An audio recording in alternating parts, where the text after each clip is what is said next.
VRS பண்ண வந்துருச்சுங்கிறத நான் இங்க வந்துதான் அம்மா கிட்ட சொன்னேன். வெளியில போயிருந்த உனக்கு இந்த விஷயம் எப்படி தெரியும்? அது வீட்டுக்குள்ள வரும்போது நீங்க பேசிட்டு இருந்ததை ஒட்டு கேட்டேன். கல்யாண செலவு பண்ண முடியாதனாலதான் கல்யாணத்தையே தள்ளி வைங்கன்னு நாங்க கேட்டோம். இது அரவிந்துக்கு நல்லா தெரியும்ல. அப்படி இருக்கும்போது எந்த நம்பிக்கையில 30 லட்சத்தை கொடுங்கன்னு அரவிந்த் வந்து கேக்குறான்? என்னமோ விஆர்எஸ் பண்ண வந்தது தெரிஞ்சு வீடேறி வந்து 30 லட்சம் கேட்ட மாதிரி தான் இருக்கு. இதனாலதான் அரவிந்த் மேல எனக்கு நம்பிக்கை இல்லைன்னு சொல்றேன். அக்கா, ஏய், இப்ப எதுக்கு நீ அக்கா மேல கோவப்படுற? கார்மெண்ட்ஸ் கம்பெனி வாங்குறதுக்காக அக்கா பட்ட அலைச்சல் கொஞ்சம் நெஞ்சம் இல்ல. கடைசியா மாமா வேலையை விட்டு அதுல கிடைச்ச பணத்தை அக்காக்காக கொடுத்திருக்காரு. உன் கல்யாணத்துக்காக அந்த பணத்தை கேக்குற, உனக்கே தப்புன்னு தோணல இது? இந்த நேரத்துல அத்தை தன்னோட நகைகளை கல்யாண செலவுக்காக அடமானம் வைக்கிறதுக்காக கொடுத்துட்டு போயிருக்காங்க. ஆசைப்படுறதுக்கும் ஒரு அளவு வேணாமா?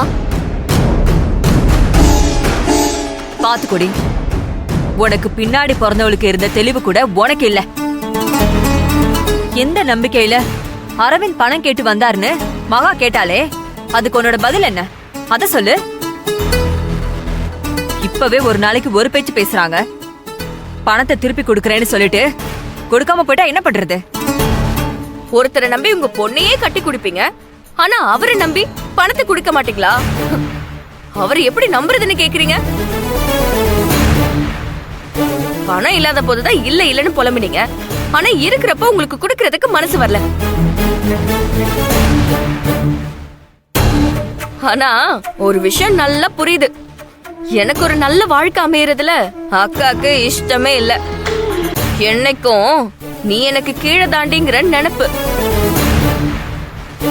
இல்லனா கையில பணத்தை வச்சுக்கிட்டு தரமாட்டேன்னு சொல்லுவாங்களா? இங்க பாரு, நீ என்னதான் மாத்தி பேசினாலும் மகா இந்த பணத்தை கொடுக்க மாட்டா. கம்பெனி ஓனர் 2 நாள்ல வந்துருவாரு. பணத்தை அவர்கிட்ட கொடுத்து ஆகணும். இவ்ளோ நாள் பொறுத்துக்கிட்டீங்க. அரவிந்த் கேட்ட மாதிரி அவருக்கு பணத்தை கொடுங்க. அவர் திரும்ப கொடுத்ததும் பணத்தை ஓனர் கிட்ட கொடுத்துருங்க. மாமா, இவங்க கிட்ட எல்லாம் பேசி பிரயோஜனமே இல்ல. என் கல்யாணத்துக்காக நீங்க அரவிந்த் கேட்ட பணத்தை கொடுப்பீங்களா மாட்டீங்களா? அது வந்து அவரே கொடுக்கறதா இருந்தாலும் நான் ஒத்துக்க மாட்டேன். உன் கல்யாணம் நல்லபடியா நடக்கணும்னு உனக்கு ஆசை இருந்தா ஒரு 2-3 வருஷம் வெயிட் பண்ணு. அரவிந்தையும் வெயிட் பண்ண சொல்லு. அவனுக்கே உன்னை கல்யாணம் பண்ணி வைக்கிறேன். இல்லையா? உண்மையிலேயே ஒரு நல்ல பையனா பார்த்து நாங்க உனக்கு கண்டிப்பா கல்யாணம் பண்ணி வைக்கிறோம். ஆனா விஆர்எஸ் பணத்துல இருந்து நாங்க யாருக்கும் பணம் தர்றதா இல்ல. அப்போ தங்கச்சி கல்யாணத்தை விட உனக்கு கார்மெண்ட்ஸ் ஆரம்பிக்கிறது தான் முக்கியம், அப்படிதானே? பணம் தரலன்னு சொன்னா எங்க அரவிந்த் இந்த கல்யாணத்தை வேண்டான்னு சொல்லிடுவானோன்னு பயந்து தானே இந்த பண விஷயத்தை விடாம எல்லார்கிட்டயும் மாத்தி மாத்தி கேட்டுக்கிட்டு இருக்கேன். ஒருவேளை அரவிந்த் இந்த கல்யாணம் வேண்டான்னு சொன்னா அவனோட கேரக்டர் என்னன்னு நீயே புரிஞ்சுக்கோ. தங்கச்சி கல்யாணத்தை விட கார்மெண்ட்ஸ் தான் முக்கியமானு கேட்டல? ஆமா, எனக்கு கார்மெண்ட்ஸ் தான் முக்கியம்.